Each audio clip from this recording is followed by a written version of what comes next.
सभी लोगों का आपके अपने इस YouTube channel A1 Sharma classes के अंदर। फ्रेंड्स, आशा करता हूं कि आप सभी लोग अपने घरों में सुरक्षित एवं स्वस्थ होंगे और अपने अभ्यास कार्य में निरंतर अध्ययनरत होंगे। आज हम मानव रक्त परिसंचरण तंत्र की श्रृंखला के अंतर्गत आगे बढ़ते हैं और इसी क्रम में हम आगे बढ़ते हुए आज के इस वीडियो में हमारा जो मुख्य टॉपिक है वो है मानव रक्त परिसंचरण तंत्र या मानव में दोहरा रक्त परिसंचरण तंत्र। किसी भी जीव या जंतु जो कि शरीरधारी हैं, उन सभी प्राणियों के अंदर या सजीवों में रक्त परिसंचरण तंत्र पाया जाता है। रक्त परिसंचरण तंत्र एक ऐसा तंत्र होता है जो एक यातायात के रूप में कार्य करता है, जो हमारे शरीर को विभिन्न पोषक पदार्थों, ऑक्सीजन और आदि जो भी पदार्थ होते हैं जो हमारे शरीर के लिए उपयोगी होते हैं, उन्हीं पदार्थों को वो रक्त के साथ साथ भ्रमण करते हुए पूरे शरीर तक पहुंचते हैं और पहुंचने के बाद वहां से जो अपशिष्ट पदार्थ होते हैं उनको वापस रक्त में मिलाकर पुनः अपने हृदय से होते हुए फेफड़े तक पहुंचते हैं और वहां उनका उत्सर्जन कर दिया जाता है। तो यहाँ ये रक्त परिसंचरण तंत्र एक यातायात का कार्य करता है। मानव के अंदर रक्त परिसंचरण तंत्र की सर्वप्रथम जो खोज की गई वो खोज विलियम्स हार्वे के द्वारा की गई। विलियम्स हार्वे बहुत ही इंपॉर्टेंट टॉपिक है ये कि मानव के अंदर रक्त परिसंचरण तंत्र की खोज किसने की, तो आपका आंसर होगा विलियम हार्वे। विलियम हार्वे ने मानव में रक्त परिसंचरण तंत्र के बारे में जानकारी प्रदान की और उन्होंने उसके कार्य के बारे में भी बतलाया। रक्त परिसंचरण तंत्र जब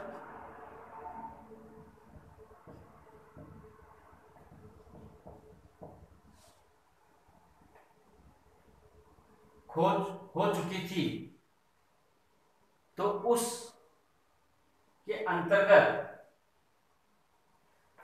सबसे पहले यह देखा गया कि इसकी आवश्यकता क्यों है।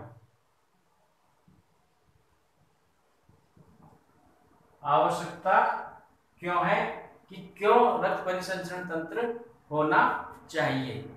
तो जिसका आंसर मैंने आप लोगों को बताया कि हमारे शरीर के अंदर कार्य करने के लिए ऊर्जा की आवश्यकता होती है और ये ऊर्जा शरीर के विभिन्न अंगों को जब भी पहुंच सकती है जब कोई ना कोई माध्यम हो या कोई ना कोई यातायात का साधन हो। तो यहाँ पर रक्त हमारे साथ यातायात का साधन बनता है और वो हमारे शरीर को पोषक पदार्थों को पहुंचाता है और पोषक पदार्थ जब हमारे शरीर के विभिन्न अंगों तक पहुंचते हैं तो वहां ऊर्जा में कन्वर्ट होकर वो हमें कार्य करने के लिए प्रेरित करती है।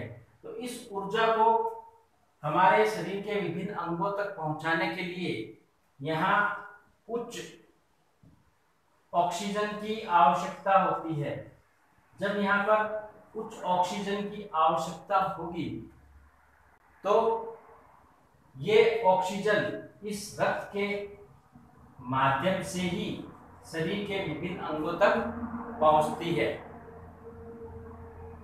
और जब ये ऑक्सीजन या उच्च दक्षता वाली जो ऑक्सीजन है वो हमारे शरीर के अंदर पहुंचती है और पहुंचकर वहां हमें ऊर्जा प्रदान करती है। तो दूसरी बात, यहाँ पर शरीर तापमान नियमन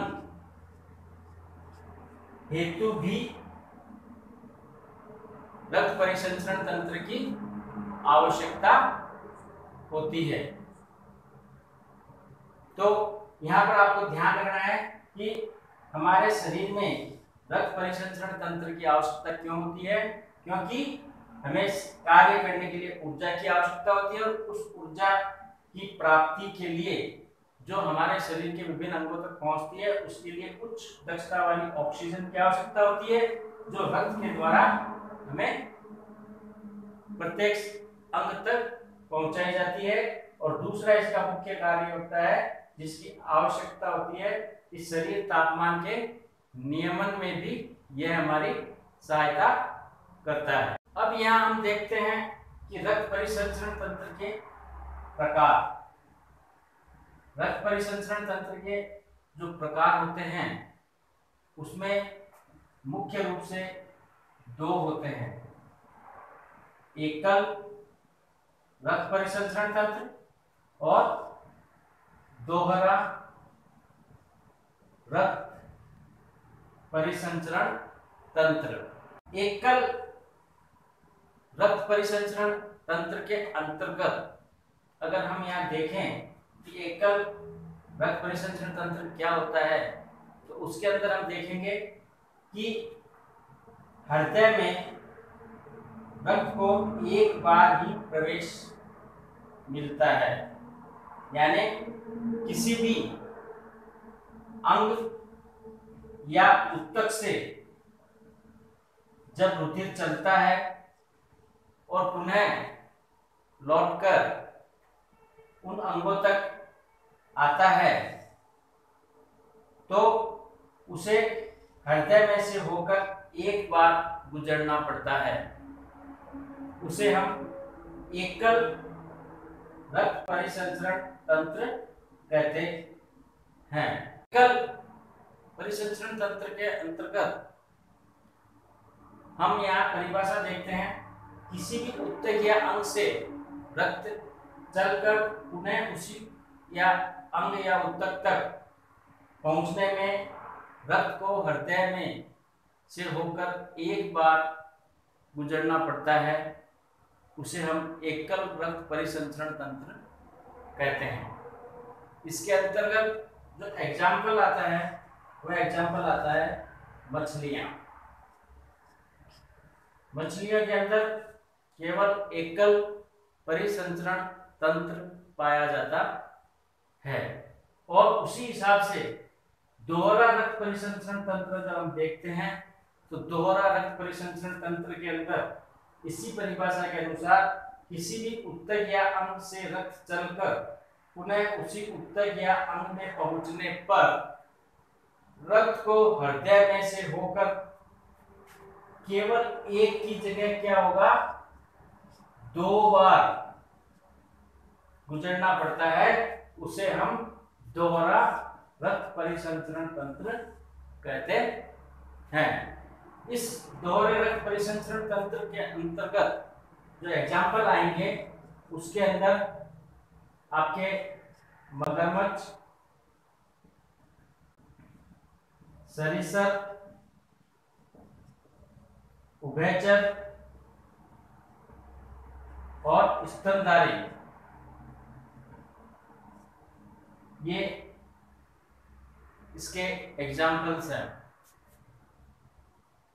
इसी क्रम में हम आगे बढ़ते हुए दोहरा रक्त परिसंचरण तंत्र के अंदर हम देखते हैं कि दोहरा रक्त परिसंचरण तंत्र भी आगे जाके दो भागों में विभक्त हो जाता है। क्यों? क्योंकि कुछ स्तनधारियों के अंदर जो हृदय है वो द्विकोष्ठीय होता है, किसी में त्रिकोष्ठीय होता है और किसी में चतुष्कोष्ठीय होता है। तो इस के कारण दोहरा रक्त परिसंचरण तंत्र भी आगे जाके दो शाखाओं में विभक्त हो जाता है, जिसके अंदर पहली जो शाखा आती है वह शाखा आती है अपूर्ण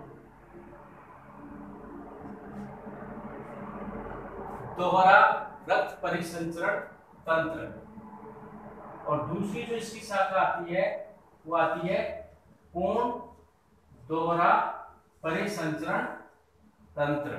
दोहरा परिसंचरण तंत्र के अंतर्गत मैंने आपको बताया कि एक अपूर्ण दोहरा रक्त परिसंचरण तंत्र होता है और दूसरा होता है पूर्ण। अपूर्ण के अंदर जब हम एग्जाम्पल देखते हैं, अपूर्ण के अंदर त्रिकोष्ठीय हृदय वाले प्राणी आते हैं। अब त्रिकोष्ठीय हृदय वाले जो प्राणी हैं उसमें उभयचर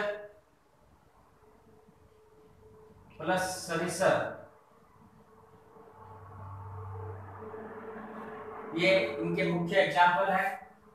और पूर्ण दोहरा जो परिसंचरण तंत्र है उसके अंतर्गत चतुष्कोष्ठीय वाले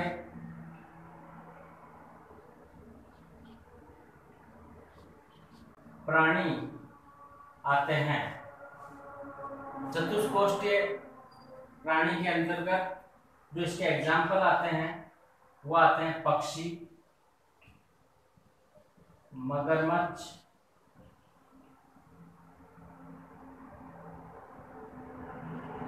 स्तनधारी,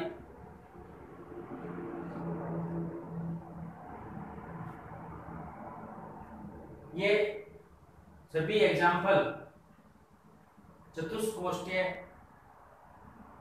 हृदय के अंतर्गत आते हैं, इसलिए इनमें पूर्ण दोहरा परिसंचरण तंत्र पाया जाता है। अपूर्ण दोहरा परिसंचरण तंत्र के अंतर्गत जो त्रिकोष्ठीय प्राणी होते हैं उनमें हृदय की जो बनावट हम देखते हैं उसके अंदर ये बायां आलिंद होता है, ये दायां आलिंद होता है और ये निलय होता है। इसमें अशुद्ध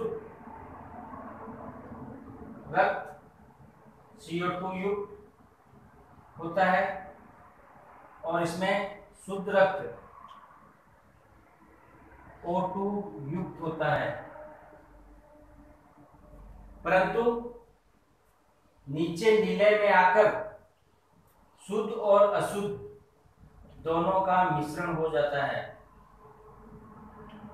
इसलिए यह अपूर्ण दोहरा परिसंचरण तंत्र कहलाता है। परंतु पूर्ण दोहरा परिसंचरण तंत्र होता है उनमें चूंकि हृदय चतुष्कोष्ठीय होता है जिसमें मानव भी सम्मिलित है स्तनधारियों के अंतर्गत, तो इसके अंदर हम यदि विचार करते हैं हृदय के अंदर जो बनावट होती है हृदय की, उसके अंतर्गत हम देखेंगे कि इनके अंदर जो हृदय होता है वो मैंने बताया था कि चतुष्कोष्ठीय होता है। चतुष्कोष्ठीय का मतलब 4 भाग, दायां भाग और बायां भाग, दोनों आलिंद और दोनों निलय, और यहां होते हैं फेफड़े।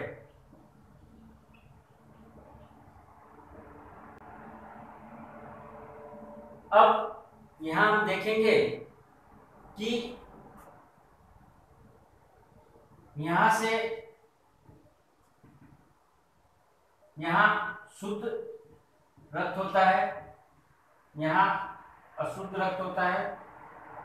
अशुद्ध रक्त निकलकर निलय से फेफड़ों में जाता है और फेफड़ों से शुद्ध होकर ये रक्त वापस आलिंद तक पहुंचता है।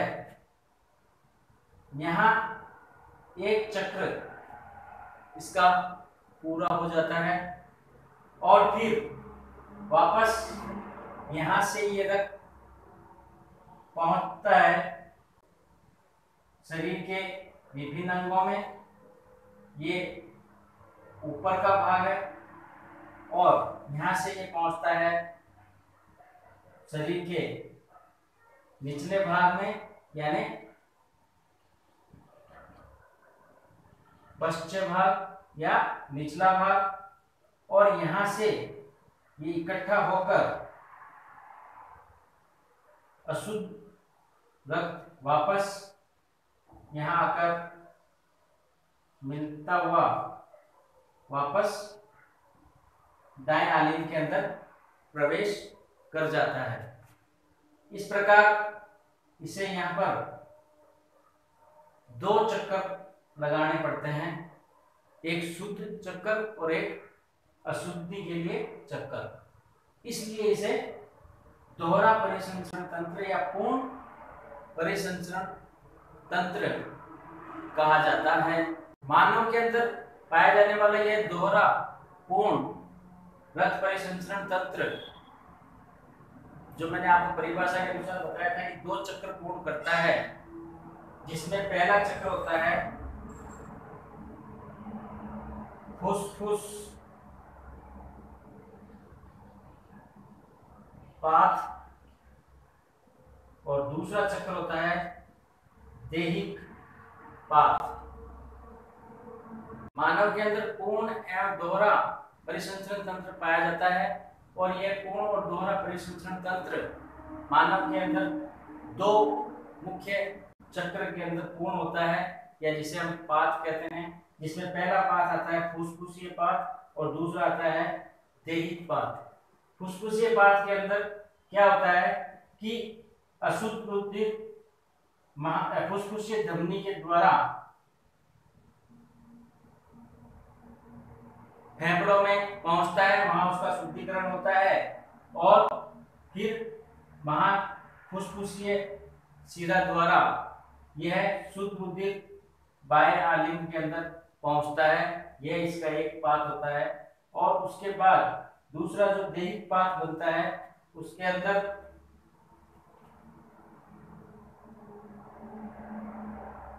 बाएं नीले से रक्त निकलता है महाधमनी के द्वारा और शरीर के ऊपरी भाग में और शरीर के निचले भाग के अंदर ये पाथ बनाता हुआ आगे बढ़ता है और यहाँ पर अशुद्ध होकर यह रक्त ऊपर और नीचे दोनों हिस्सों से मिलता हुआ दाएं आलिंग में पहुंचता है, जहां पर रक्त अशुद्ध होता है। और यह क्रम एक दूसरा क्रम चक्र में पूरा होता है, इसलिए इसे हम देहिक पाथ के नाम से भी जानते हैं, क्योंकि यह पाथ पूरे देह के अंदर चलता है और उन्हें वापस प्रथम पाथ पे आ जाता है, फुसफुसीय पाथ, और फिर वापस पुनः देहिक पाथ। ये क्रम निरंतर चलता रहता है और इस प्रकार मानव शरीर के अंदर रुधिर 2 बार हृदय में से होकर गुजरता है, इसलिए इसे दोहरा और पूर्ण परिसंचरण तंत्र कहा जाता है। दोहरा या पूर्ण परिसंचरण तंत्र के अंतर्गत कंपटीशन से एग्जाम के अंदर कई बार पूछा जाता है। इनके एग्जाम्पल्स कि पक्षी में हृदय होता है चतुष्कोष्ठीय, मगरमच्छ में हृदय होता है चतुष्कोष्ठीय, और मछली में हृदय होता है द्विकोष्ठीय। उभयचर के अंदर जो हृदय होता है वो त्रिकोष्ठीय, सरीसृप के अंदर भी त्रिकोष्ठीय। तो ये आपको यहाँ पर संक्षिप्त ब्रेन के अंदर आपको याददाश्त बना के रखनी है। और सेकेंडरी लेवल पे यहाँ पर एग्जाम में पूछा जाता है दोहरे परिसंचरण तंत्र से आप क्या समझते हैं और इसकी हमारे शरीर में क्या आवश्यकता है। ये प्रश्न महत्वपूर्ण रूप से पूछा जाता है, बहुत ही महत्वपूर्ण प्रश्न है सेकेंडरी लेवल के लिए।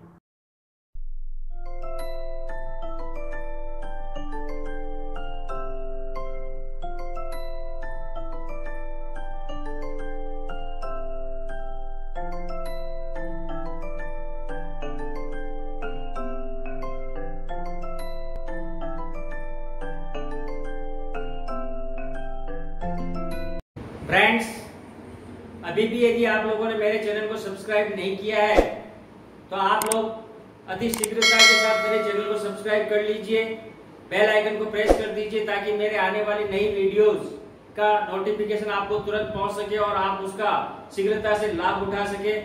So friends, thank you. मिलते हैं नेक्स्ट वीडियो के अंदर, तब तक के लिए बाय बाय।